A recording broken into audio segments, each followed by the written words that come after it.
We present Patricia Gallimore, John Bentley, and Noel Hood in Remains to be Seen, a new play for radio by John Hyatt. Remains to be Seen.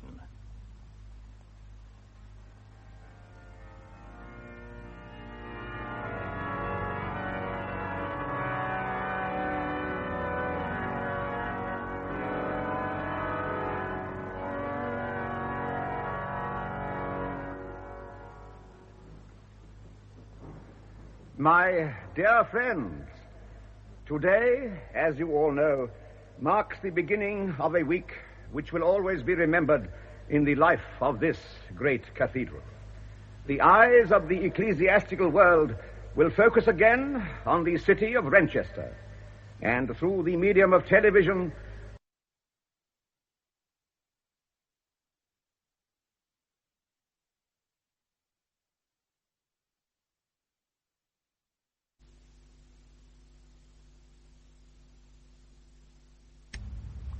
We present Patricia Gallimore, John Bentley, and Noel Hood in Remains to be Seen, a new play for radio by John Hyatt. Remains to be Seen.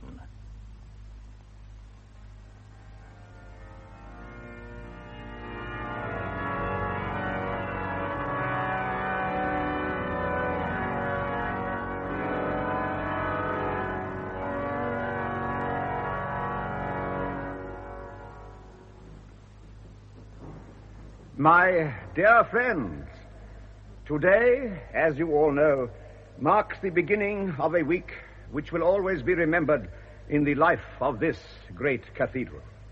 The eyes of the ecclesiastical world will focus again on the city of Manchester, and through the medium of television, thousands will witness the commemoration of an event as it is woven into the rich tapestry of English heritage. This week, all Christendom celebrates the 500th anniversary of the martyrdom of St Wilfrid, and his holy remains are to be brought to this cathedral and enshrined in the chapel dedicated to his memory. Shame! There are, I know, some who find this hard to accept. Not hard, Canon Matlock. Impossible. St Wilfrid has no place in this cathedral. He belongs in a parish church at Seam. Madam. He was martyred in that church, and for 500 years, pilgrims have paid homage to him there. This cathedral wasn't even built when St Wilfrid was alive. By what right? Miss Chant, this is not a public debate. You are in God's house. You must sit down or leave the cathedral. Very well. But this is not the end of the matter, I promise you that. You're right on one point, Canon. This will indeed be a week to remember.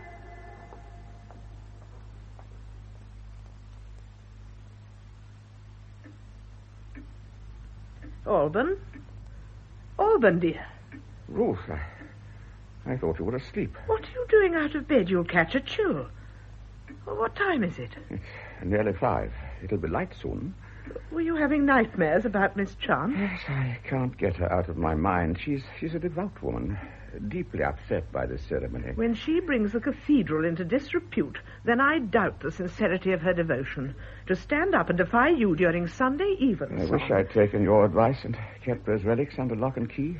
Miss Chant is a determined woman. I see that now. She'll stop at nothing to prevent this ceremony. I'd go further than that. I'd describe her as a dangerous woman. Oh, I wish you'd never thought of moving the relics in the first place.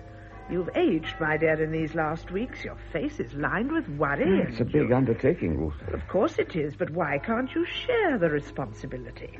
Michael Peyton would be more than willing. Michael has a parish to run. The parish of Seam runs itself. Michael's young and capable. He'd do anything to help, but there are times when I think he resents you. Tie his hands, Alban, when you should encourage him.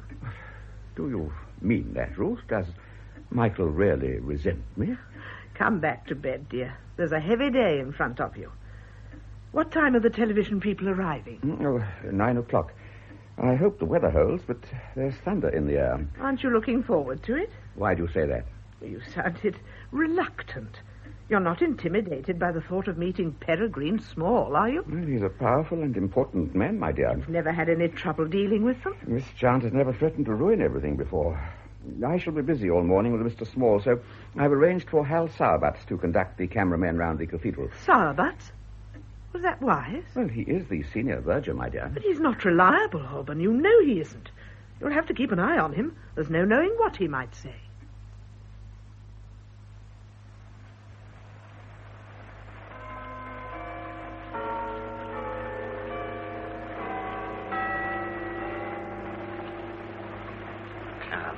Come on. 9 o'clock, they said, sharp. Will catch me death in this rain. Mr. Sauerbatz? Ah, that's me. I'm Noel Gilchrist, Mr. Peregrine Small's assistant. Isn't it a terrible morning? Mr. Small will be here in a moment. He's parking the car in the cloisters. I hope that's all right. It's forbidden by the Dean and Chapter, but I suppose they'll make an exception in his case. I hope Canon Matlock won't be late. Shouldn't be, should he? That's his house over there. Your matey's parked dead in front of it. Will the Canon mind? Won't even notice. His missus will, though. Sees everything Mrs. Matlock does.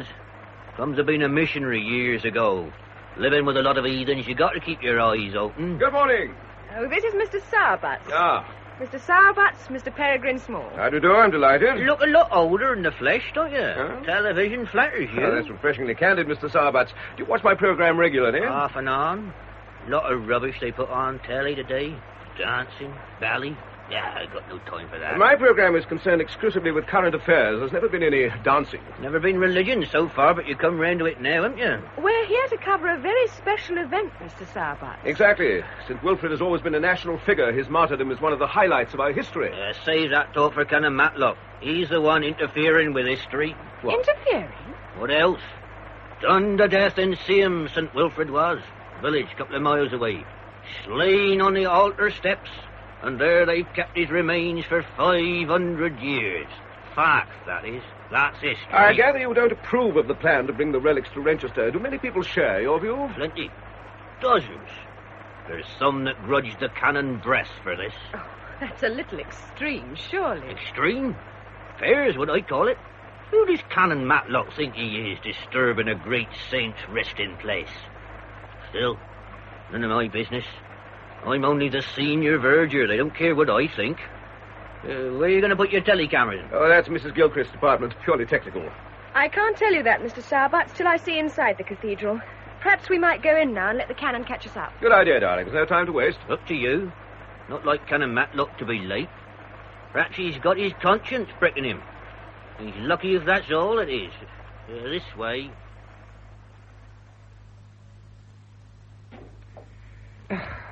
Where can I have put it? It was somewhere in this desk. Alban, it's gone 9. What are you looking for? The program schedule from the television company. It's in your briefcase here. Don't forget your umbrella. It's pouring. Darling, there's no time to stare out of the window. They're here. The television people. Yes, I can see them in the porch with Sauerbatz. Then you really must hurry. They're going into the cathedral. Let me see. Whose car is that parked right outside our gate? Well, his, I expect, Peregrine Small's. You'll have to ask him to move it. It's blocking the entrance. Oh, now, who on earth? All right. Canon Matlock? Oh, good morning, Michael. I'm afraid you've chosen a bad moment. What? Michael? Are you sure? Oh, I'm sorry. That's stupid. I'm dazed. What happened? No, don't do that. Do nothing till I get there. I'll be with you in 15 minutes. Darling, what's the matter? Ruth, I have to go to see him to the church. But Peregrine Small You'll see him. Go to the cathedral and explain. Apologize and explain. Explain what? Oh, but what is it? What's happened at Seam?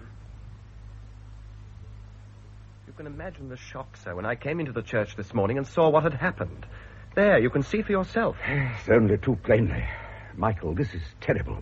Oh, I knew that feelings were running high, Miss Chant made that quite clear at Evensong yesterday, didn't she? Well, now she's gone too far. I've already called the police. I told you to wait till I got here. Sir, we can't afford to waste time. There's no knowing what Miss Chant may do. But there was no need to involve the police. I am perfectly capable.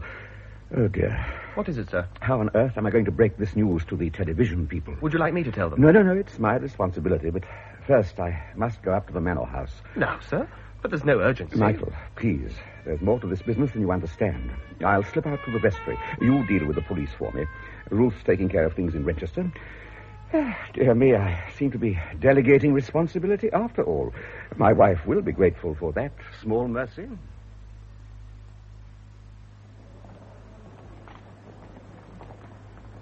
So that's our cathedral, Mr. Small.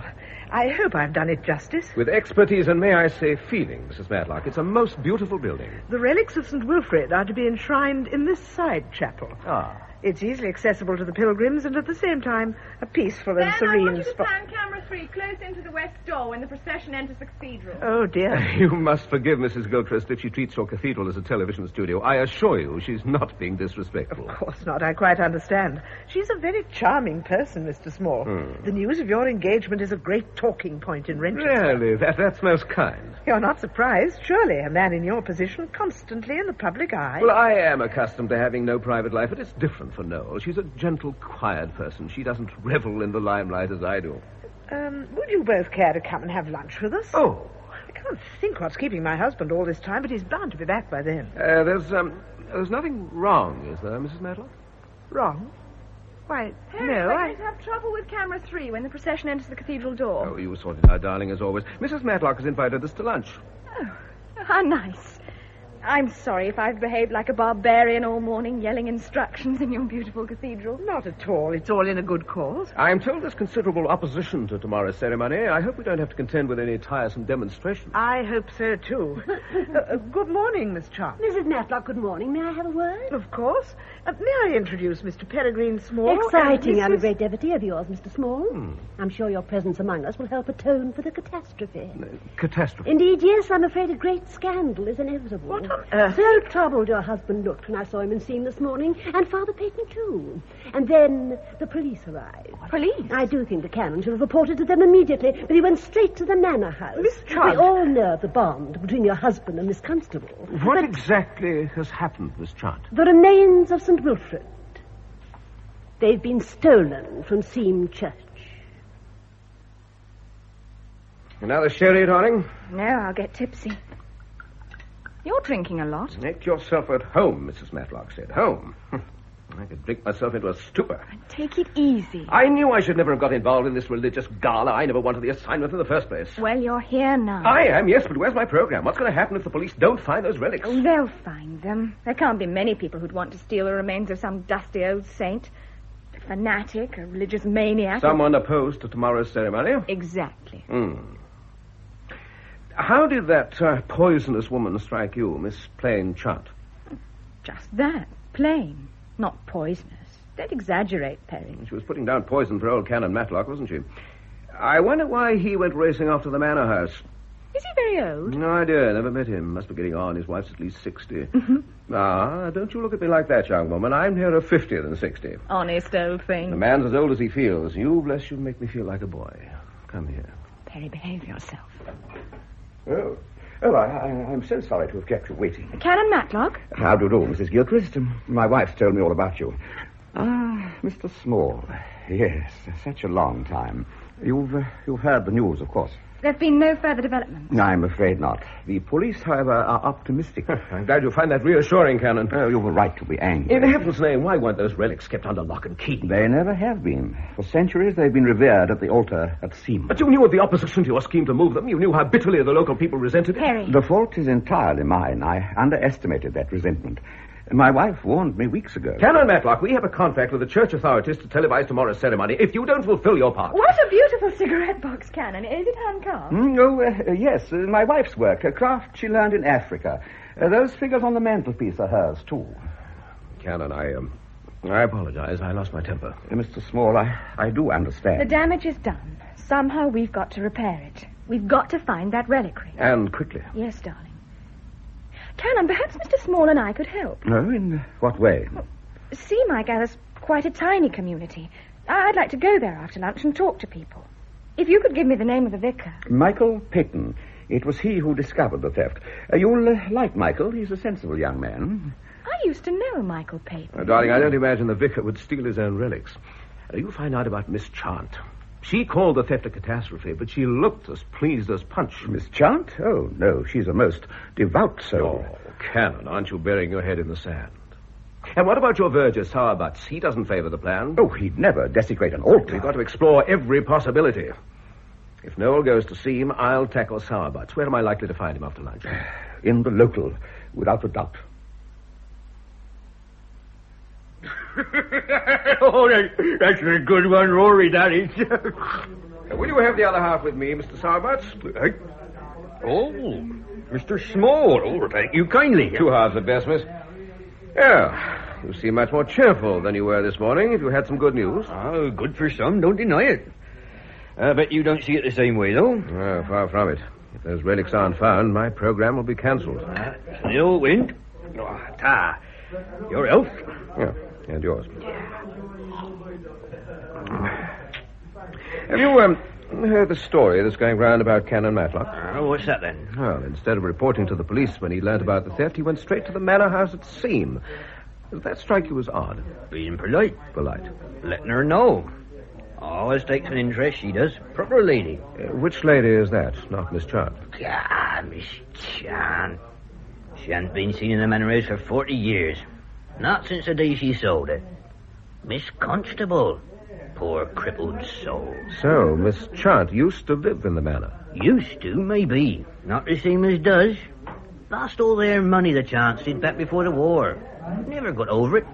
Chip on her shoulder big as the manor itself. When the Chants moved out, the constables moved in. Right. 2 on them. Miss Anna and her stepbrother. He's gone now. Gone in the war. Walked out one night. Never seen again. Years younger than her, he was. She's an old lady? Turned 80. Done a lot for Sim, she has. More than a Chance did for all they go back to the days of St Wilfrid himself. Canon thinks the world of her. You say, Miss Constable's a cripple? Eaten up. So she couldn't have stolen the relics? I don't take kindly to that sort of talk about Miss Constable. Just because you're a big noise on the telly don't mean you can lord it down here. Saying things about a lady like her. My dear Mr. Sourbuts, I apologize if I've offended you. You see, I'm completely ignorant of Miss Constable's position in Manchester. Siam. In Siam. Nothing to do with Renchester, she's not. Done everything for us in Siam, though. Real brick to my old dad she was when I was fighting in the war. Proper lady. She sounds a great lady. I'd very much like to meet her. Well, you got strings. You pull 'em. But it's Canon Matlock there you want, not me. He's the only one who sees her now. And she must go out sometime. With arthritis, how can she? Keeps in touch, though, she does. Oh. Sits in her bay window halfway up the hill with her binoculars.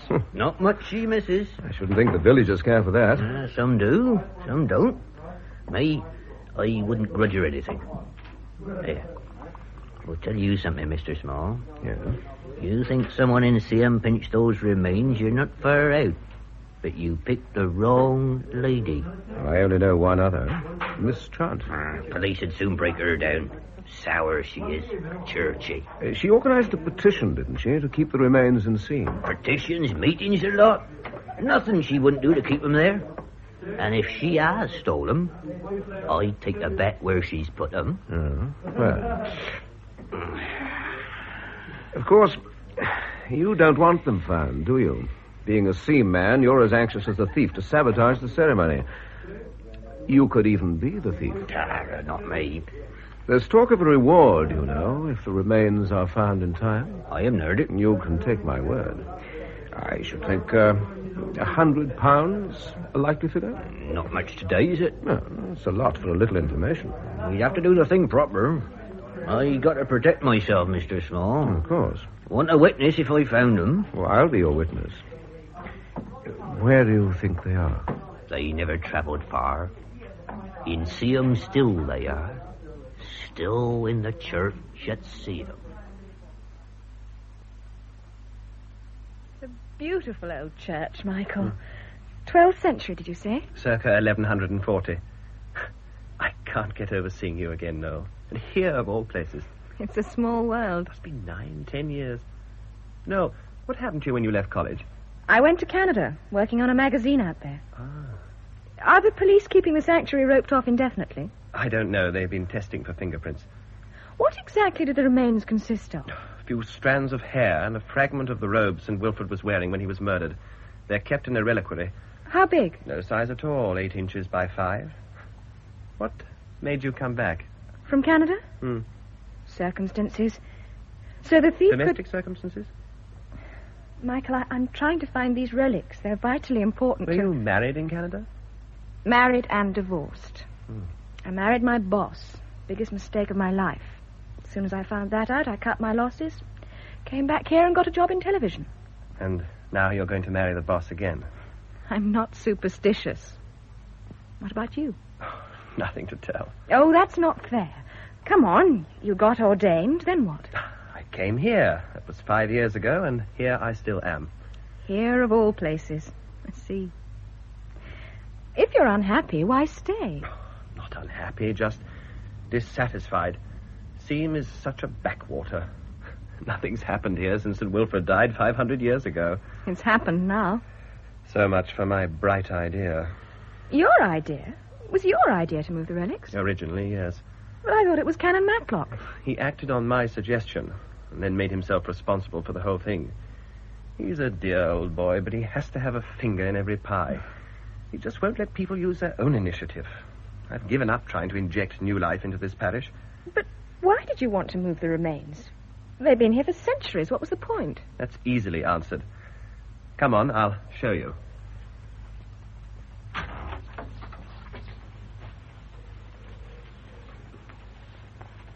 Over the centuries, as you know, Seam has become a national shrine.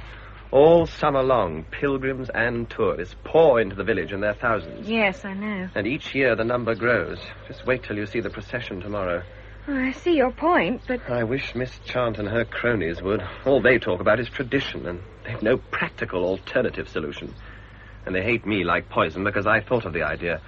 Uh-oh. Talk of the devil. Where? Over to your right. Miss Chant putting flowers on her father's grave. Oh, she's seen us. I doubt it. Her sight's very bad. Well, she's looking this way. Good afternoon. Damn. Perhaps she's burying the reliquary in that grave. Oh, don't be naughty. Good afternoon, Miss Chant. Mrs. Gilchrist, isn't it? We met this morning. Mr. Small isn't with you this time. He has a lot to do in Manchester. For a moment, I mistook Father Peyton for him, seeing you both walking in the churchyard in such a friendly manner. Father Peyton and I are old friends, aren't we, Michael? Yes. How fortunate. Father Peyton has lost a number of friends lately. What do you think of my flowers, Mrs. Gilchrist? Very lavish. Perhaps, but they indicate reverence. Too many people today neglect their family graves. Not in Seam, surely. Most of these graves are beautifully kept. Most of these graves belong to my family. There have been Chants in Seam, Mrs. Gilchrist, for generations. You see that house up on the hill, the manor house? All the Chants were born there. That's tradition for you. The crypt of this church is filled with their memorials. I should like to see them. If you can persuade Father Peyton to open the crypt, you will have greater influence than I have. You know quite well that the crypt is in a dangerous condition. Damaged in the war, they say, but it hasn't collapsed yet. Mrs. Gilchrist, would you be good enough to convey a message to Mr. Small? I'm anxious to see him. Well, I'll tell him, but he has a very tight schedule. The matter is of the utmost importance. Now, if you'll excuse me, I have a tea shop to run. We are not all creatures of leisure. Good afternoon, Mrs. Gilchrist. Good afternoon. Perry was right. She is a poisonous woman. When I first came here, the village gossip spread romantic rumors about Miss Chant and me. What? You're joking. Imagine it. She must be at least 20 years my senior. Age has got nothing to do with it. There's 15 years between Perry and me.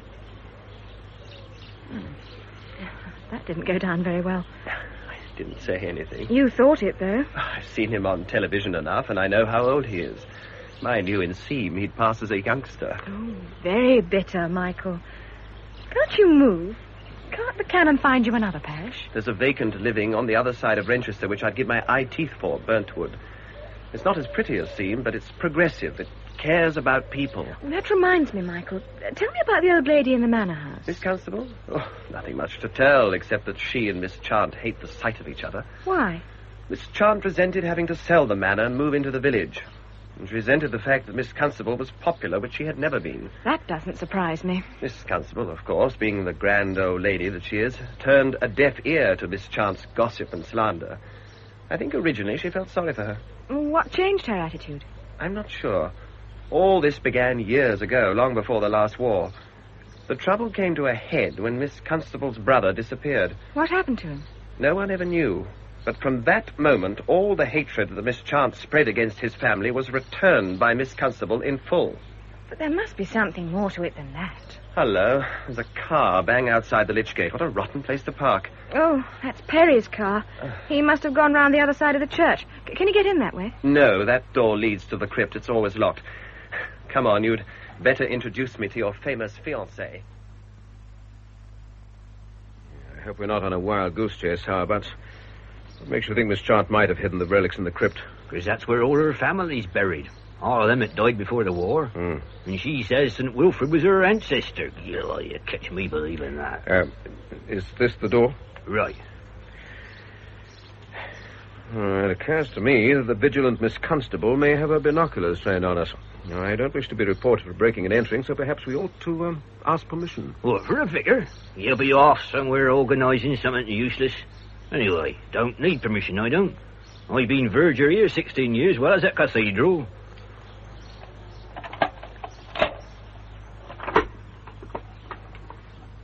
Perry? Wait, here's Mrs. Gilchrist. Is that the vicar with her? I imagined an older man. Hey, what on earth are you doing with all this gear? Crowbar, torches. Are you planning to excavate the crypt? With the vicar's permission, aren't you going to introduce me, darling? Oh, I'm so sorry. This is Michael Payton. How do you do, sir? Noel and I are old friends. We were at college together. Really? She never mentioned you. I thought you was in a hurry. Mr. Payton, I should dearly like to explore your crypt. Oh, that's not advisable. The place is in a bad way. No one's been down there for years. Oh, I think that someone has. There's a chance the stolen relics are there. Oh, but that's impossible. Only Canon Matlock and I have keys. Your verger has one. Of course, but 16 years ago, I got it from my dad. He was verger here before me. But there's nowhere to hide anything. Oh, come, Mr. Payton. The relics are very small. Are we going in or not? But it's dangerous. The roof could collapse. It was damaged in the war, Michael. It's not fallen down yet. Well, I shall have to move very carefully. Give me that torch and I'll go first. I don't need a torch. Electric's not being cut off. There.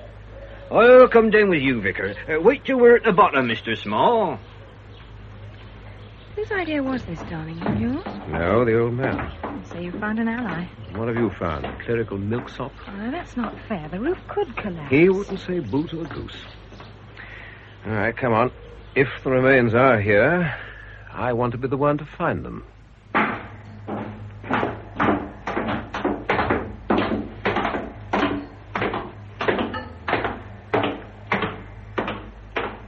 Are you all right, Mr. Small? Perfectly, Mr. Payton. Just watching my step. Where do we start looking, Mr. Sarbatts? Well, now, place is full of chants. You see that, all right? Plaques all round the walls here, going way back. 1780 Sir John Chant, 1693. If you have any definite idea... let me work it out. Put myself in Miss Chant's place. She put it somewhere out of sight. What about one of those wall niches? Too high, she'd never reach them. Of course not. No, she could have stood on something. What? There's nothing there. There's that chest thing. Sarcophagus. Oh, yes, she could have climbed on that. Admiral William Chant. That's who's in there. Died 1500. On the other hand, to save herself a climb, she could have put the reliquary inside. No, out of the question. She'd never move the lid. Might have, you never know. Oh, I agree with Mr. Small. It's solid stone. Give it a try, couldn't we? Yeah, come on, Mr. Small. You got the crowbar. All right. I think we're wasting time. Then leave it, or let Michael... Yes, sir, give it to me. I'm perfectly capable of wielding a crowbar. It's shifting, see? Oh, wait a minute. If that lid falls, it could bring the whole place crashing down on us. It won't fall. Just move it a few inches so that we can see inside. Right. That'll do. There's quite a gap now. Let me shine the torch.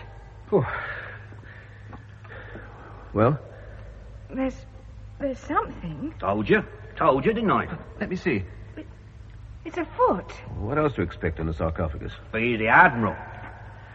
Right, that's that. No relics. Yeah, another 6 inches, just to make sure. Come on, Mr. Small. Mr. Sarbatts is right, Perry. Let's make sure. All right, give the torch to the vicar then and go and sit down. This is going to be damned unpleasant.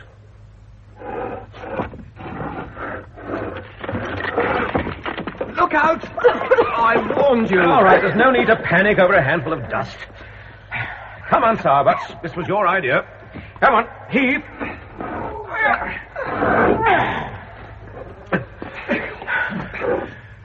Anything? No, only the body. Shine the torch down a bit. I told you to sit down. There. Look at him.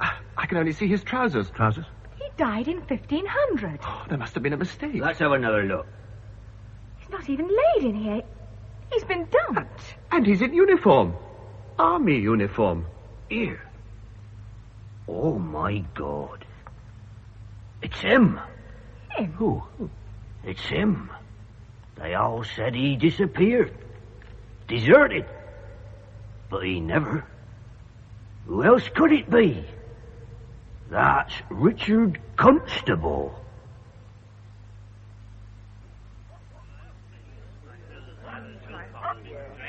Stand back there, please. I'm sorry, madam. I'm Canon Matlock's wife. Oh, beg your pardon, ma'am. I didn't recognize you. Come on. Mrs. Matlock? Oh, how nice to see a friendly face. All these people. It's bedlam, isn't it? I've been hiding in the church porch. As all the interest is centred on the crypt, it's quite peaceful there. Come and join me. Who are all these people? Sightseers, mostly, with a liberal sprinkling of reporters.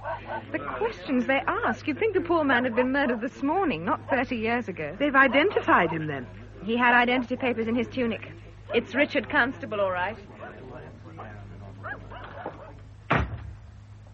Here we are, sanctuary. Let's sit down. Oh, here comes your fiancé. He's in his element, organising everyone. Press are wild with excitement. They were all set to cover tomorrow's ceremony. Now they've got a murder mystery as a bonus.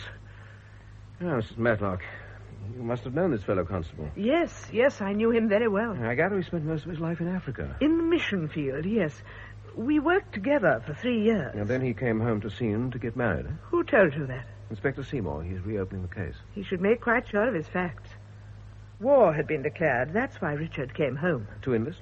Exactly. And when he came here, he met Hester Chant. That's when he decided to get married. Hester Chant? Miss Chant's sister. Ah. It was a whirlwind romance, but it didn't make everyone happy. Miss Chant herself was bitterly opposed to it. I can imagine. The idea of a Chant marrying into the Constable family was anathema to her. And there were other problems. Hester was already engaged to the vicar's son. But nonetheless, she married Richard. She wanted to. Richard was being posted overseas, and they planned to marry at once. In 1940, people had to do things in a hurry. And what happened? On the night before the wedding, Richard disappeared. From that day to this. There must have been exhaustive searches. It wasn't easy to account for people, Mr. Small. Everyone was on the move. The bombing had begun. What happened to the girl, to Hester Chant? She prayed, and she waited. When all hope was gone, she too left Scene. And everyone thought that Richard had deserted. Did his stepsister think that? No. From the beginning, Miss Constable believed Chalice Chant to be involved. She said hard and bitter things. Later, I don't know why, she changed her mind. She must have had good reason. She must, but no one ever knew it. Except possibly my husband. He was a great comfort to her. They grew very close. Yes, but at the time, immediately Richard disappeared, she suspected Miss Chant. Of what? Murder?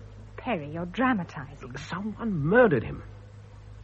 Someone stove his head in and hid his body in that chest. Now, what was your theory at the time, Mrs. Matlock? But I wasn't here when all this happened. I was still in Africa. 30 years ago, I wasn't even married. Mr. Small, you're not going to tell the press all this. We can't keep it from them now. But what good will it do? Give us precious time. Oh, they won't find anything new after 30 years. But if they concentrate on the Constable story, well, there's a chance they won't hear about the missing relics. We've still got time to get them back. Noel, did you make any progress with Miss Chant? She'll talk to you and no one else. She said it's imperative you see her. Did she, by Jove? Right. I'll see those reporters, then visit her tea shop. And I see you back at the hotel at 5 for a program conference. And, darling, be careful. Careful? 30 years ago, some very clever person got away with murder in this village.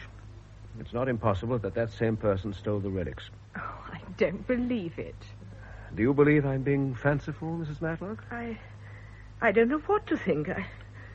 I came here to find my husband. Well, he's up at the manor house with Miss Constable. He was her only comfort when Richard disappeared. Now that he's been found, all her memories will flood back. Looks like the entire population of Grantchester down there. Count Gulp, the door of the crypt. Never mind, Hannah. Ironic, isn't it? Searching for the remains of a dead saint, and they find my poor brother, Richard. Yes, I still can't believe it. Your trouble is you won't face facts. We knew something was in the wind. You knew that this morning, Alban, when you found the relics had gone. Was there any sign of how he died? Yes, a heavy blow at the base of the skull.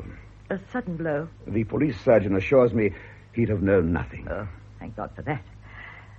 You've talked to the police, then? Not yet, just the surgeon, briefly. But, my dear man, you must. I thought before I see them I might have a word. No, Alban, you can't afford to play the innocent. Lord knows I'm not an imaginative woman, but I can sense danger here. Danger? We've been expecting something to happen for a long time, and I still am. Hannah, what are you doing? I'm getting out of this damn chair. You'll hurt yourself. Oh, I'm not going to sit and brood another 30 years. What time does that woman open her tea shop? You're not going to see Miss Chant. Any other woman got a tea shop in this village? Hannah, the door will be slammed in your face. Not if I get my foot in it first. Now, be reasonable. Oh, Chalice Chant has got one fault. She talks too much. What could she talk about? She's an empty vessel, Alban. Out of spite or malice, she'll say anything. That could be dangerous. Sometimes I think you're much too hard on her. She grieved too, remember? Grieved? She and Hester parted enemies. She loved Hester. That woman never loved another living soul. When Richard disappeared, she gloated, rubbed her hands, and sang in her mean, cold heart. Hard on her. Oh, sometimes I think you're much more fool than saint. Ring for the car. I'll go down there now. You can't go yet, my dear. You have more visitors. Michael Peyton's coming up the drive. He's got Mrs. Gilchrist with him. Oh, they're not wasting time, are they? Well, you can still ring the bell and we'll have some fresh tea. Hannah, don't say anything to Mrs. Gilchrist. She's intelligent and sharp. Well, in that case, I won't need to say anything. Oh, why don't you stay, Alban, and keep an eye on me? No, I must get back to Renchester. Ruth will be anxious. Well, I'll phone you later and let you know what Mrs. Gilchrist wants. I know that already. You are one of her suspects, my dear. She thinks that you might have that reliquary. Oh, does she indeed? Thought you was going to buy me a drink. You are drinking, my dear Sowerbutts. This tea is excellent. I need something stronger than this after what I've been through. Thought that copper would never stop asking questions. Hear him talk, and he wouldn't think I'd done the bloke in. What? Dishwater. Good afternoon, Mr. Small. I'm so sorry to have kept you waiting, but your dreadful discovery has been undeniably good for business. Huh? That gentleman who just left was a reporter from the London Record. He's made a most generous offer for my reminiscences. Can you remember the details after all this time? My poor eyes may be failing, Mr. Small, but there's nothing wrong with my memory. I'm really most excited. I shall be able to expand my tea shop. I was just showing the reporter these photographs. They're faded now, but he says they'll reproduce well enough. My sister, Hester. May I see? She was such a pretty child, the apple of our father's eye. I was the ugly duckling, I'm afraid. You can see for yourself what a lovely girl she was. Indeed, yes. Oh, will you excuse me a moment? I must attend to these ladies. Yes, of course. Here, pass them photos over. Let's have a look. You never take them for sisters, would you? Esther might have been the apple of her dad's eye, but I reckon there's maggots in the older daughter. Yeah, what's that one? It's taken outside the list crate. Ah, that'll be her boyfriend with her. Handsome looking pair, ain't they? Very. Give it back before you drop it in the jam. Yeah, it gives you a funny feeling, doesn't it? Seeing him here smiling when only a few hours back we was uncovering his corpse. You have a most macabre way of expressing yourself. Don't look much like Miss Constable, I must say. No family resemblance there. Well, why should there be? You're only a stepbrother. Come on, give it back. Reminds me of someone, though, doesn't he, you? Looks the sort of bloke who'd want everything his own way. I wonder if we might get down to business, Mr. Small. Such a busy day. By all means. I hope this chance we may help each other. Now, I could put you in touch with a Sunday newspaper whose circulation trebles that of the London Record. Really? Sell your story to them and you could open a chain of tea shops. Now, if I could take these photographs and an outline of the story... I appreciate your kindness, Mr. Small, but I'm afraid that's out of the question. I've promised the Record. You've not signed a contract. I have given my word that I have my story for exclusive publication. I'm not quite clear why you should want to help me. Well, I hope that in return you'll tell me all you know about the missing relics. Ah, shrewd that is. Anyone want that coconut cake? Mr. Small, you shall be fully informed. That's why I asked to see you. I believe that in your program tomorrow, You will be interviewing people closely connected with Seam. That was all arranged some time ago. I'm sure. But the people in question were selected, were they not, by Canon Matlock? Well, naturally, he's responsible. He is prejudiced, Mr. Small. By virtue of his cloth, he may seem unimpeachable, but it isn't so. Mr. Sourbucks will testify to that. Yeah. Bit too fond of his own way, the Canon. I see. You intend to be interviewed on my program? Nobody is more closely connected with this village than I am. How dare Canon Matlock pass me over? My family has lived in Seam for generations. We can be traced back to the days of St Wilfrid himself. Now, that's why you're fighting to keep his remains in Seam. They belong here. No one has any right to remove them. Mr. Sourbucks, you're a Seam man. You agree with me. They already been moved, haven't they? Stolen from the altar. Exactly. Miss Trant, the question of interviews doesn't arise. If those relics aren't recovered, there won't be a program. Which brings me to my point. Mr. Small, if I give you my word that they will be safely returned, will you promise to interview me at the end of the ceremony? You'd be well advised to consider your position, Miss Trant. This is already a police matter. I won't be threatened, Mr. Small. And I won't be blackmailed. It won't take long to find those relics. People are searching high and low. And look what they found. Richard Constable. Let them take his remains if they like. He was never wanted in Seam, not him nor his stepsister. What sort of family does she come from? Who were her ancestors? She sits in a manor spying on us all, the last of her line. At least you have that in common. How dare you? Sorry, simply an observation. You would do better, Mr. Small, to observe your own house. Keep that in order. I beg your pardon. The news is all over Seam. Your fiancé and our vicar. Old friends, they say. But then that's easy to say. Walking together in the churchyard, hand in hand. I thought, you want to keep your eye on that young woman. I saw the way they looked at each other. They didn't fool me. She'll be with him somewhere now. Mark my words. They'll be together somewhere. How peaceful it is here, Miss Constable. Sometimes. You can see the whole village from this window and yet at the same time be remote from it. What's that building on the far side of the green, Michael? Oh, the church hall. We might go along there later. Is Chance due to hold her last public meeting in opposition to tomorrow's ceremony? With reporters swarming all over the place, she'll get the maximum publicity. This discovery of Richard couldn't have come at a better time for her. It must be dreadful for you, Miss Constable. Have the reporters bothered you yet? They're welcome to try. They won't all be as lucky as you. Oh, but I'm not After a story, aren't you? Trying to find out where the reliquary is? Nobody imagines it's here in the manor house. Oh, you speak for yourself, Mr. Peyton. Do you know something, Miss Constable? Now we're getting the truth. That's why you're here, isn't it? Doing a bit of detective work? Oh, no. Oh, don't get embarrassed, Vicar. Why shouldn't Mrs. Gilchrist suspect me? Obviously, with your arthritis, you couldn't have committed the theft. But you spend all your time looking out of this window. Not much goes on in Seam without your knowing about it. Practically nothing. I'm a nosy old woman with no other interests. Then you do know. The maddening thing about nosy people is that they're all so secretive. More tea? No, thank you. Look, this is serious. It's Miss Charmed, isn't it? She's the obvious choice, don't you think? Yes, I do. She cares so obviously. She's not the only one. You're just playing a game, aren't you? You're guessing like the rest of us. Oh, you're old enough, young woman, to concern yourself with people rather than causes. The vicar here, for instance. Well, he needs someone to take an interest in him. I agree with you. Yes. Well, I mean it. Stuck in this place year after year. I don't know how he stands it. The remedy's in his hands. Is it? Perhaps you're right. When are you getting married, Mrs. Gilchrist? Next month. Oh, newspapers will be full of it, of course. Marry a famous man like Peregrine Small, and you must expect people to take an interest. It's very flattering, I realize that. Oh, come. You're not that naive. Rich man, twice your age. Oh, remarks will be damned uncomplimentary. Well, thank you for the tea. Right, aren't I, Vicar? Even you know that much about human nature. I don't think Noel will be influenced by what anybody says. I'm glad you know me that well, Michael. Now, I'll tell you something.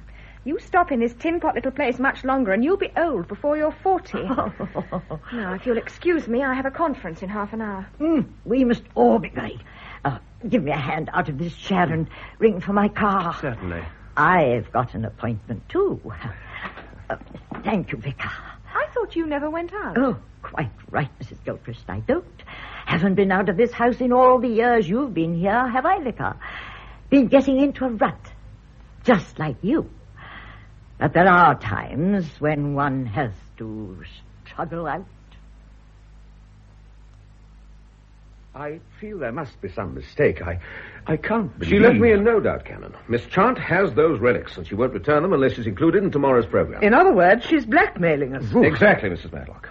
Now, the question is, do we pay her price or inform the police? It's your decision, Canon. You've got to make it quickly. It's not as simple as you make it sound, Mr. Small. Oh, but Miss Chant has brought this trouble on herself. You can't excuse what she's done. Oh, she's a foolish and wrong-headed woman, but the honor of her family means more to her than life itself. Yeah, surely her motives don't concern They us. concern me, Mr. Small. I have a responsibility to the woman. She is my parishioner. No such thing. She lives in Michael's parish. Ruth, please.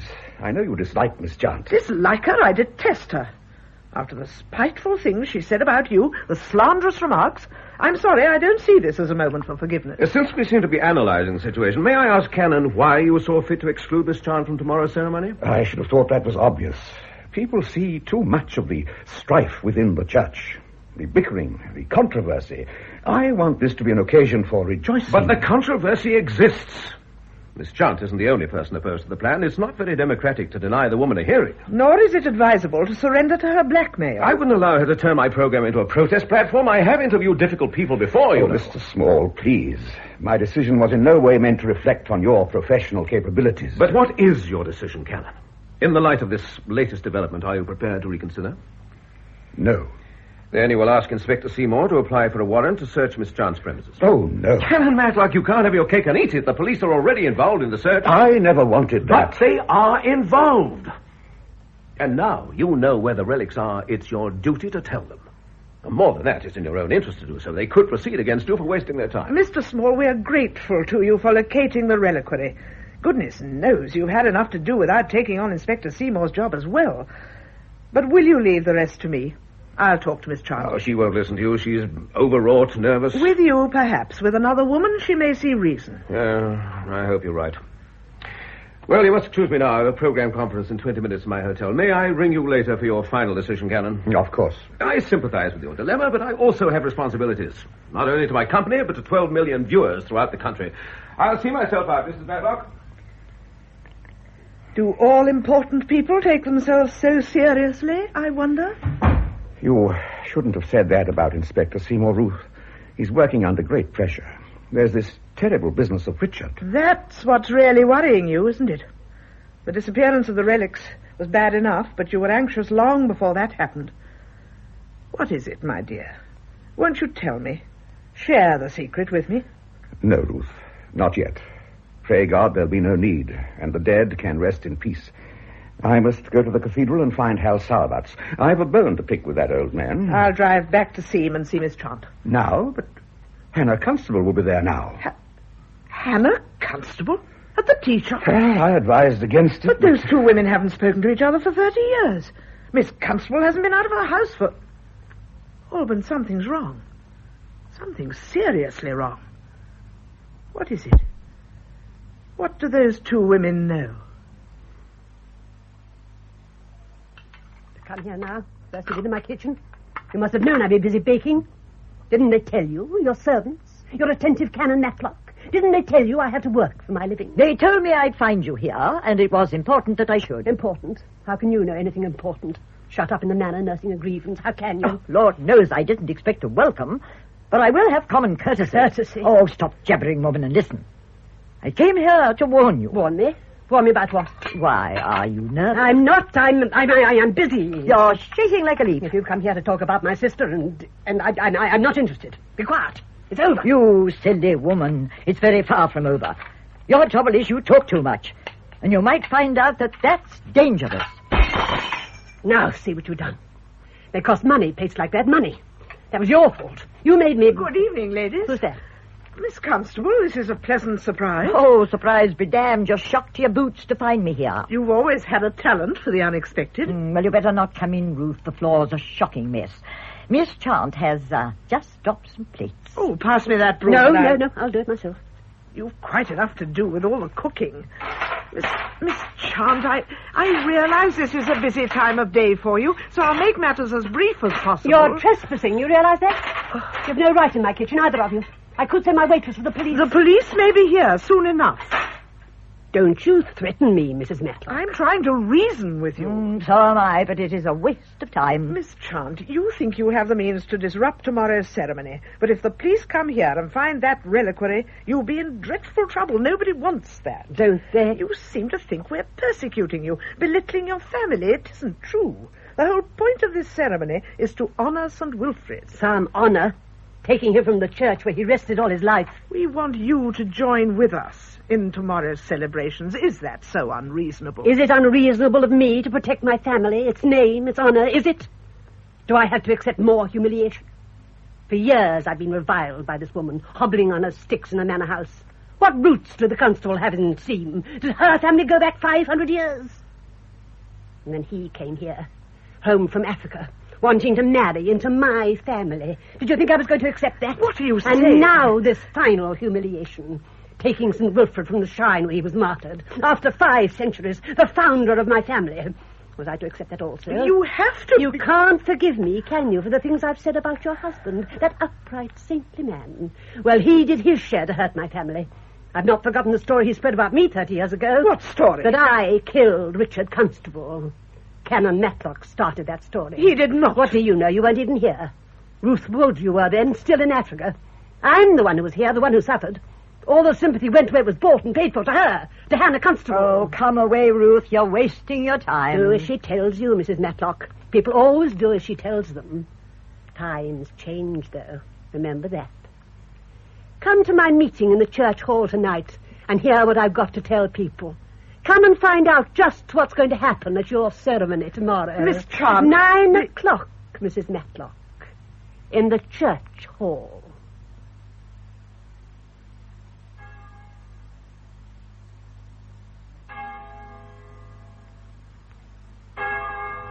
This way out, please. Cathedral's closing now.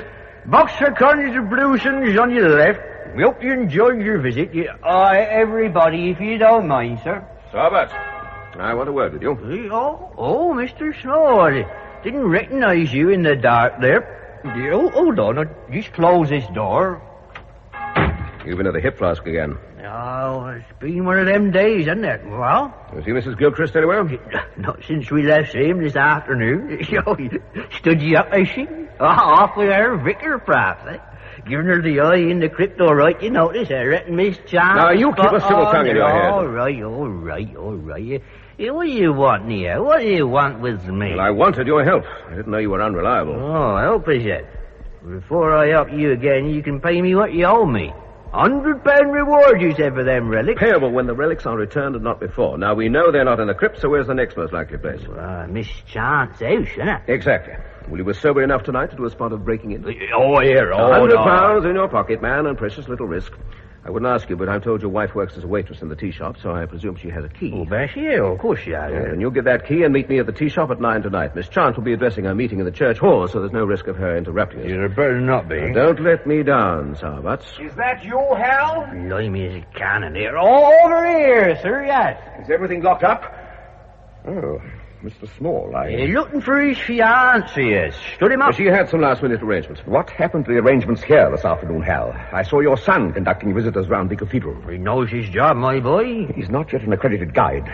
Why weren't you on duty? He was with the police. You ask him. You ask Mr. Small. Yes, that's quite true. The police didn't drive Mr. Small to drink. Well, we won't discuss it now. I'll see you in the morning. Ruddy, whoa discussion any driving. Man's got to live, hasn't he? Can't raise 9 kids on the way you pay him. Hey, don't you fret. I'm going. You're not getting around me. Don't need the church to keep me going. I don't need charity. I apologize for that unpleasantness. He's been warned about his drinking. Oh, one sympathizes, of course, but... Everyone seems to be a breaking point today. That doesn't surprise you, surely. Fear communicates easily. It spreads like wildfire. Fear? The fear that's been buried in that crypt for 30 years.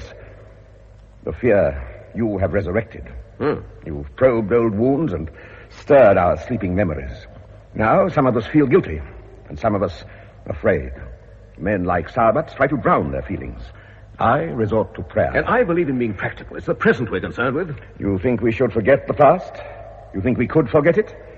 Have you no idea what Richard meant to us? You spoke of guilt and fear. Would it be impertinent to ask which of the two affects you more? I am not in the least afraid. Harry, is that you? Thank goodness I found...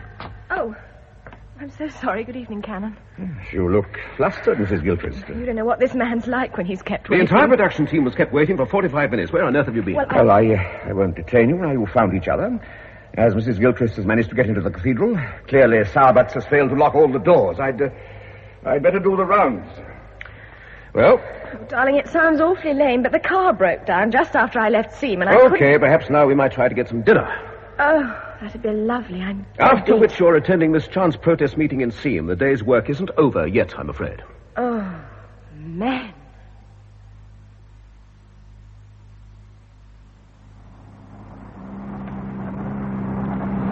That was a gorgeous dinner, darling. I'd have enjoyed it more if you hadn't sulked all the way through it. I wasn't sulking, I was thinking.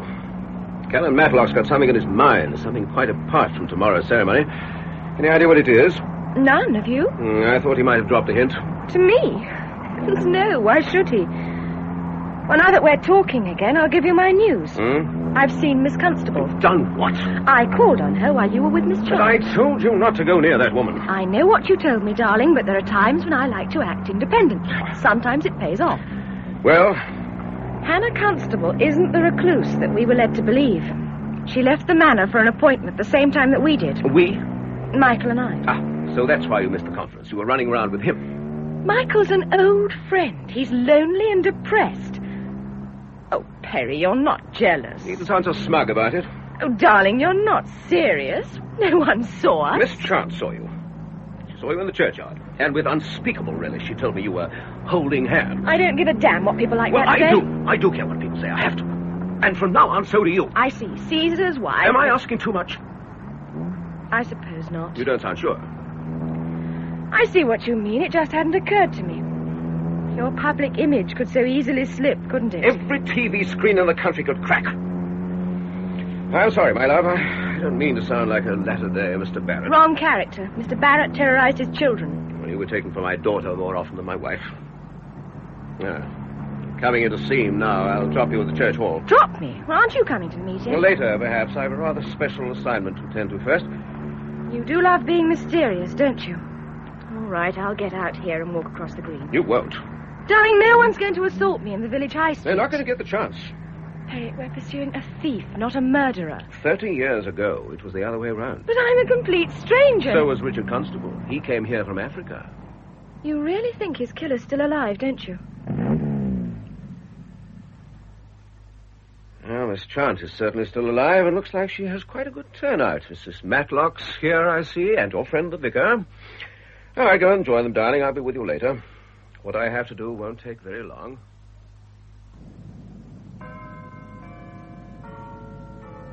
Here I am, Mr. Small. A meeting started. Yes, just. Have you got the key? Pitched out the old woman's handbag. Yeah, getting dark, thank the Lord. There's chance of being seen. Come on, let's not waste time. Yeah, don't put the light on. We'll use my torch. How many rooms upstairs? All these cottages built the same. 2 up, 2 down. Stairs just here. Come on then, old campaigner. Over the top. Here, all you don't like this. Suppose she If comes you're back. getting cold feet, think of that £100. What's this room? Oh, bedroom, I expect. Here, suppose she's locked it. You never thought of that. Fortunately, neither did she. Perhaps she forgot in the excitement of the meeting. Or... Bedroom, did you say? Blimey. Takes your breath away, doesn't it? That's more like a shrine. Told you she was churchy. Fair gone to town, ain't she? Statues, candles, even an altar. Hey, what are you staring at? Look, man, there. In the center of the altar. It is. Lord above, it is. It's the reliquary, Sir Small, the remains of St Wilfrid. Here. Did you ought to touch it? Why not? It doesn't belong here. It's a beautiful piece of carving. Oh, Jessie, stop it. Nothing to deny. Religious maniac, she is. Here, you got it on you, that 100 quid. Look at these relics closely. Notice those strands of hair. What about them? They're gleaming, man, shining in the torchlight. So? Don't you see? These are not the relics of St Wilfrid. They're nowhere near 500 years old. But they must be. Stands to reason. There's no such thing. Here, put them back. They're no good to us. Yeah, what are you talking about? She must have got them from the church. You know what that means, don't you? Come on, let's get out of here. Yeah, but what about my reward? The reward is for the genuine article. I'm not paying for a fake, however good it looks. Yeah, who's to know it's a fake, eh? Who's to know? Fool Miss John, because she can't see straight. Well, it won't fool Canon Matlock. I said before there was someone very clever in this village, and I was right. Someone anticipated Miss Chant. Heaven only knows where the relics are now. Haven't you got any more bright ideas? The crypt. Yeah, we searched the crypt. That's just what we didn't do. The first place we looked was the sarcophagus, and what we found in there put everything else out of our heads. I think the relics have been there all the time. Oh, I'm not going down that crypt again. I'm not asking you to. Give me the key and I'll get myself. The vicar did his best to keep us out of the crypt this afternoon, didn't he? Vicar? Hey, you're not saying he pinched the relics. He wouldn't have the gumption. I'm not so sure. Look, you get out to the meeting at the church hall and make sure Mr. Peyton doesn't leave. I shan't be long, but I don't want him interrupting me. Our pleas for justice, ladies and gentlemen, have fallen on deaf ears. Canon Matlock and the church authorities have rejected our petitions out of hand. They have shunned our meetings and ignored our protests. They care nothing for the holy relics of St Wilfrid. They are concerned only with the commercial advancement of Winchester Cathedral. Here they are. But we will be answered. The people of Seam may be small in number, but we will not be ignored. Demonstrate, that's the way. We ought to demonstrate. Exactly. That is the only way left to us. We will demonstrate to the people of Winchester tomorrow. We will demonstrate to Canon Matlock and all the clergy. We will demonstrate as the television cameras are turned upon Seam Church and St Wilfrid. I really can't stay here and lend myself to this. I quite agree, Mrs. Matlock. Let's fight our way to the doors. No? Yes, of course. This is getting too much for me.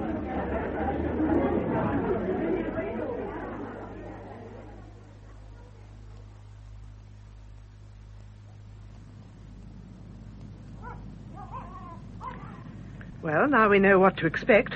A sit-in by Miss Chant and her elderly flower children. It does have its funny side. It could be an embarrassment to you, Mrs. Gilchrist. Yes, of course. I must let Perry know at once. Do you see who's coming across the green?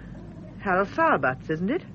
I expect he's been demonstrating in the Seam Arms. Evening, Mrs. Matlock. Mrs. Oh, Vicar, I thought you was in the hall. Got a bit too rowdy for us. No, how about a walk round the green? I would like some fresh air. You don't want to do that, sir. It's coming on to rain. Nonsense, there's not a cloud in the sky. I felt it on my face, honest, walking over the green. From the direction of Seam Arms, no doubt. No, never on your life. Will you come with us, Mrs. Matlock? Not just at the moment. I'll sit here and wait till you get back. Come on, no. I'll walk you round the churchyard and introduce you to the Seam ghosts. Oh, lummy. What's the matter, Sarbutts? Why were you so anxious that the vicar shouldn't leave the hall?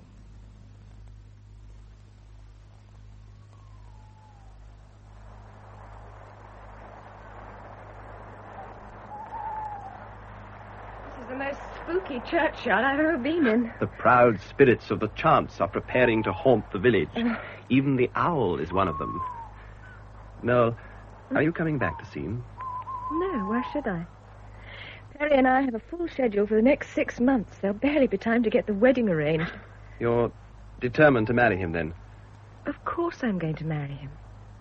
Look, we don't have any illusions, Perry and me. We're not great romantic lovers. He's got a trail of pointless love affairs behind him, and I've got a broken marriage and a son of 6. Listen to me. No, Michael, don't. I want to tell you something. No, Michael. Good Lord above. No, look. There's a light in the crypt. You can see the outline round the door. Well, it's probably the police. No. They've gone. Come on.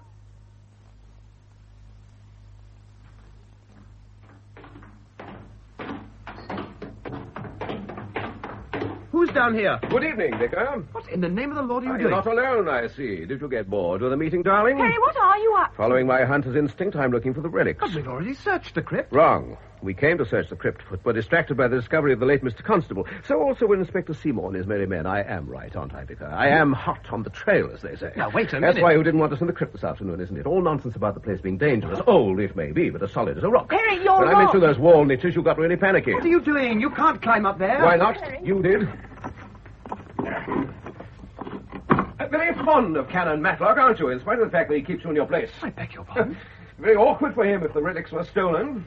And Miss Trant had made it clear that they might... Perry, look out! All right, Noel. Yes, perhaps I misjudged you there, Vicar. The roof isn't all that solid.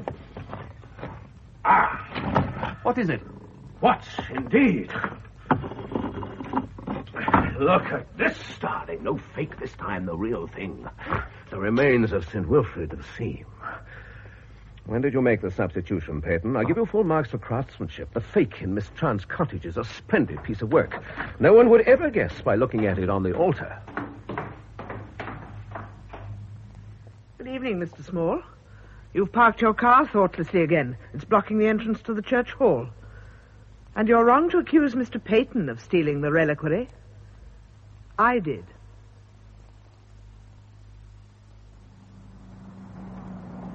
Perry, darling, not too fast. We've had enough excitement for one night. I owe you both an apology if I'd explained things this morning. It would have saved a lot of time and trouble, Mrs. Matlock. I had no intention of deceiving you, Mr. Small. Only my husband. I wanted him to think that the relics had been stolen. I don't understand you. Mrs. Matlock was teaching the canon a lesson, dear. Exactly. Alban refused to believe that Miss Trant would carry out her threats. Michael Peyton and I had both warned him, but he wouldn't listen. His trust in people runs to folly, and that's a costly failing. Yes, well, it isn't one of mine. You could have given me a hint this morning. Everything happened so quickly. You rushed off to see him, and then poor Richard... And poor Peregrine. Huh? You may not realize it, Mrs. Matlock, but you robbed him of his pet theory. Well, there's no need to sound so smug. What theory was that? He was convinced the thief and the murderer were the same person. He's been gunning for Miss Trant. She still presents a problem. She'll go through with this demonstration tomorrow. Even if we tell her that the relics in her cottage are a fake? That would only increase her bitterness, make her more determined than ever to ruin the ceremony. I'm not sure how to deal with her. I know your husband's against it, but there's only one effective way. The police? Of course. I know you won't have a moment to spare tomorrow, Mr. Small, but could you talk to her again? She respects you, and it's possible she'll listen. I doubt it. She didn't listen earlier. We'll both try. Who knows, between us, we might work a miracle.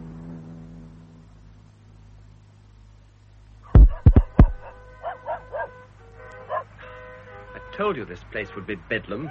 Look at those cars crawling round the green. There's a traffic jam all the way back to Register. They'll have to get that road cleared for the procession. At least the police are keeping them moving. They'll have to move those demonstrators out of the churchyard, too. They won't go voluntarily. They might if Mrs. Matlock achieves her miracle. Oh, no. Renegades of Grosvenor Square. That's the power of television for you. If they're not out of that churchyard in 3 minutes, I'm sending the police in. I won't have Perry's program ruined just to satisfy Miss Trant.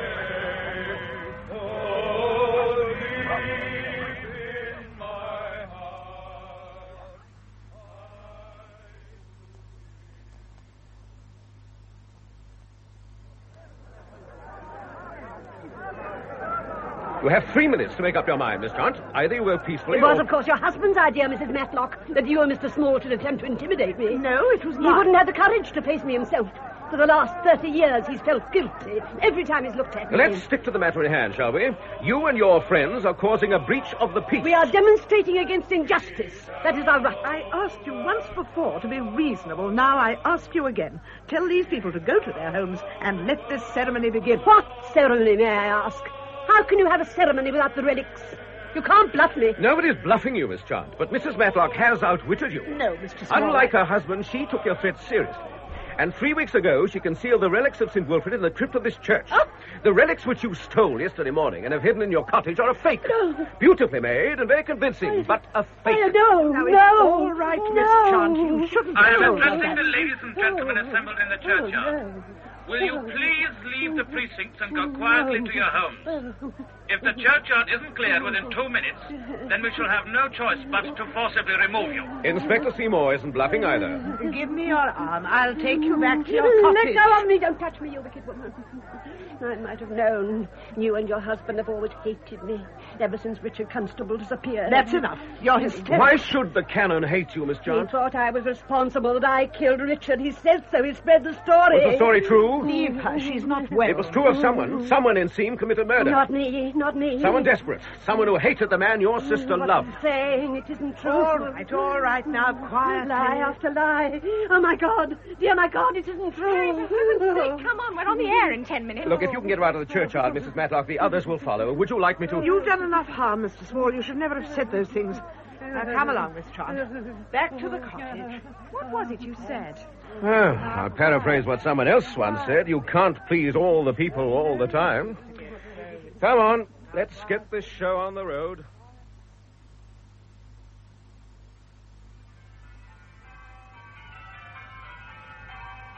The Archbishop is coming out of the cathedral now. Yes, here he comes. The ceremony is over. The relics of St Wilfrid are safely addressed in their new surroundings. Impressive sight, isn't it? Dignified pageantry always goes down well. Outside the great door of the cathedral, my colleague, Peregrine Small, is now waiting to interview the Dean of Renchester, Dr. Cuthbert Hastings. That's what we can do without that old windbag. Your husband must be feeling very pleased with himself. You were never against this ceremony, were you, Miss Constable? What difference does it make where the relics are kept? Bet Sir Wilfrid couldn't care tuppence. You should have been in the cathedral, Ruth, seeing it all at first hand. By the time I'd got Miss Chant calmed down, it was too late to get back to Renchester. It would have been tactless to watch on her TV. How is she now? Sleeping. I mustn't leave her too long. Does your husband realize that if it hadn't been for you, this ceremony would have been a shambles? Who told you what I'd done? Oh, I can put two and two together, you know. The Chant woman was threatening your husband. When he told me yesterday that the relics are gone, I guessed you'd had a hand in it. But you didn't say anything. None of my business. You knew what you were doing. You've always been out of the ordinary, Ruth. Great quality. Richard admired that in you. I mean, from the letters he used to write to me, I often hoped... I was very fond of Richard. He was a wonderful man. You're lucky, you know that, to have had two wonderful men in your life. We've shared them, haven't we? In some ways, you're closer to my husband than I am. There are secrets that you alone share. Oh, stop fishing, Ruth. It's old history, and it doesn't concern you. I think it does. You know, in 30 years, I've never seen the village so empty. There's not a soul to be seen. Oh, we're going to miss old Wilfrid. Look, Ruth. What is it? Look at the church. Here, take these glasses. The bell tower. Look at the bell tower. Isn't there someone up there? It's a woman. That crazy Chant woman. She's climbing out. She'll kill herself. Oh, get down there, Ruth, quickly, and I'll ring the police. Oh, one thing's quite certain. She won't jump without an audience.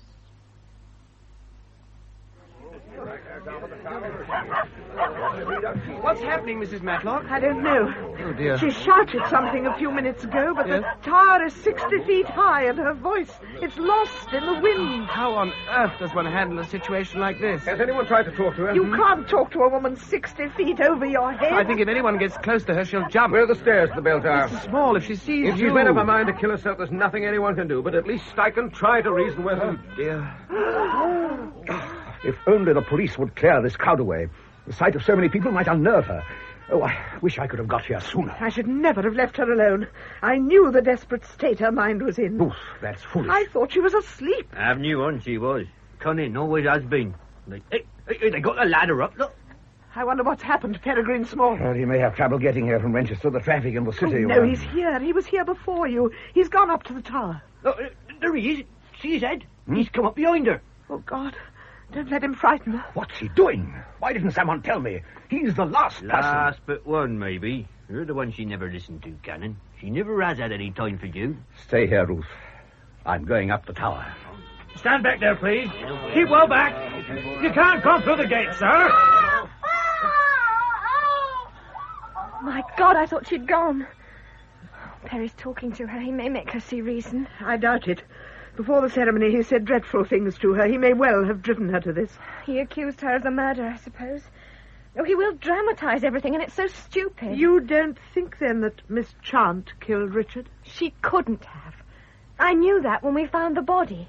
She'd never have got him into that chest. The lid's solid stone.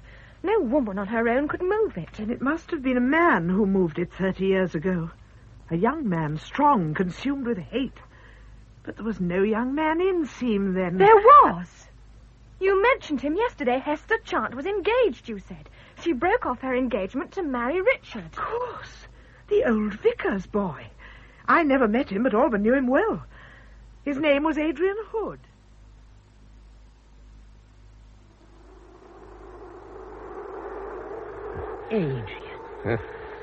Adrian Hood, alias Peregrine Small.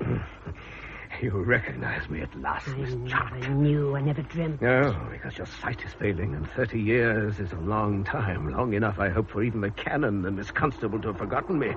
But that hope soon died. The moment I met the canon, he shook me by the hand and said, "Ah, Mr. Small, such a long time." And I just told Noel that I'd never met him. I never guessed. And Richard Constable, I thought he'd gone away. They thought I killed him. At first they did. That's why the canon feels guilty. He misjudged you. He slandered you. I think your sister guessed the truth and told him. Hester knew how much I loved her, how crazy I was. You're crazy now. You must be. To come back here, to open the sarcophagus. Why? Why? I never wanted to come back to see him. It was a job, an assignment. I couldn't get out of it. And Sarbats insisted on opening the sarcophagus. I tried to stop him, but he was adamant. He and Noel. It was Noel I was frightened of, talking to people, asking questions. At any moment, she might have stumbled on the truth. She'd been with me when I saw you in the tea shop. I didn't know who you were. You had the photographs, Hester and me posing outside the lich gate. Hester and me, not Richard. Hal Sarbats saw the likeness he almost guessed. And you were going to publish them. I am. I will. You're in the bell tower, remember? 60 feet above a sea of faces, and the ground so far away that the tombstones in the churchyard look like bricks. That fireman on the ladder thinks that if I stretch out my arm, I shall grab you. But it's easier still to push.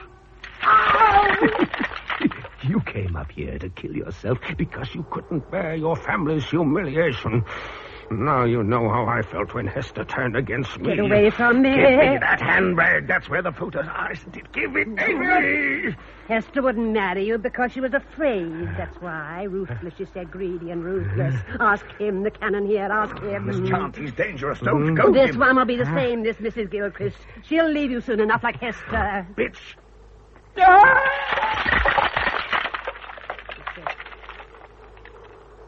Tripped and fell over the low wall. He should never have come back to see him. No. He should never have come back.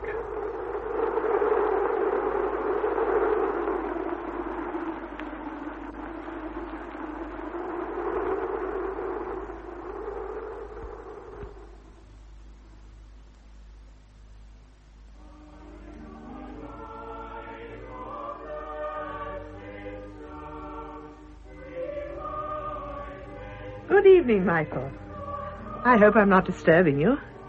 Oh, of course not, Mrs. Matlock. I wanted to see how you were settling in. Oh, the choir sounds in good fettle. Yes, it's nice to have a choir. Is that what you were thinking? Perched on the church wall? Partly. Listen to that. I can see that the living of Burntwood has a lot to offer you. I have you to thank for it. Oh, nonsense. Oh, you influenced the canon. I did no such thing. You came to this parish of your own merits.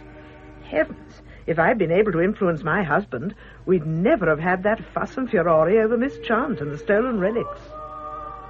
What a long time ago all that seems. 6 months. I had a postcard from Noel yesterday. She's in Brazil working on a documentary film. She's a nice person. I liked her. Stubborn, of course, and self-willed, like Alban. Should we go and sit in the church? It's getting cold. Oh, of course, I'm so sorry. I was carried away. I think we shall have snow for Christmas.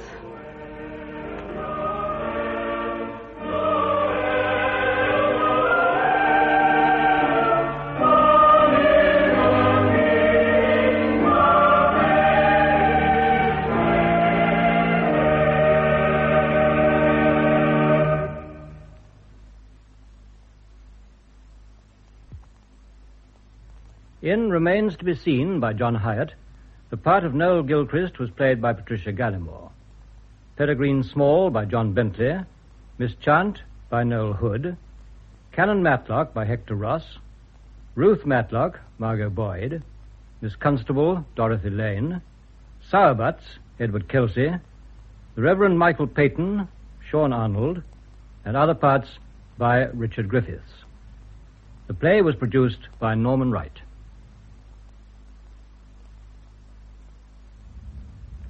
Storytime, tomorrow afternoon at 4:30 on Radio 4, continues its dramatization of characters from Dickens with Miss Havisham. The forbidding yet pathetic figure of Great Expectations lives only to get her revenge upon men. To her echoing, cobwebbed, musty house comes young Pip. This is my birthday, Pip. I don't suffer it to be spoken of. I don't suffer anyone to speak of it. On this day of the year, long before you were born, this heap of decay, this cake, was brought here. It and I have worn away together.